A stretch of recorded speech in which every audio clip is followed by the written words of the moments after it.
Заглавени законски решенија, пробиени рокови, пасивни клучни одлучувачки тела. Реализирани само половина од планираните активности. Ревизорите со низа забелешки за реформите во јавната администрација.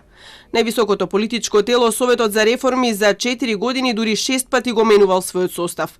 Главниот филтер кој стои зад клучните одлуки и од кого се очекуваат насоки за реализација на проектите, последен пат се состанал пред околу година и половина, констатираат ревизорите.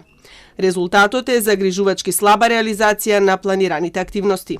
Вкупно планирани средства за спроведување на мерките од стратегијата изнесуваат 1.082.140 денари, односно околу 30 милиони евра, при што најголем учество од над 56% се обезбедени од фондови и инструменти на Европската Унија. Од вкупно 205 планирани активности, реализирани се само 106 активности, што представува 52% реализација.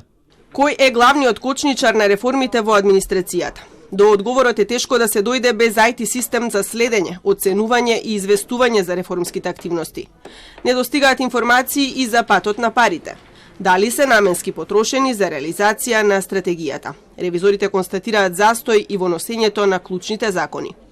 Роковите за донесување на клучните закони за спроведување на реформи во јавната администрација континуирано се одложуваат. Постапката за донесување на Законот за вработените во јавниот сектор, Законот за административни службеници и Законот за високо раководна служба е отпочната во 2019 година и истата се уште трае. Во последниот извештај, ревизорите забележуваат и недостиг на документација за стратегијата во архивите на Министерството за информатичко општество и администрација, недоволна кадровска екипираност, односно чести кадровски промени. Лицата кои управувале со реформските процеси не се веќе дел од оваа институција.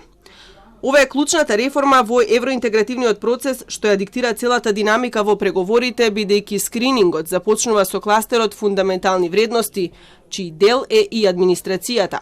Прв се отвора, а последен се затвора во преговарачкиот процес.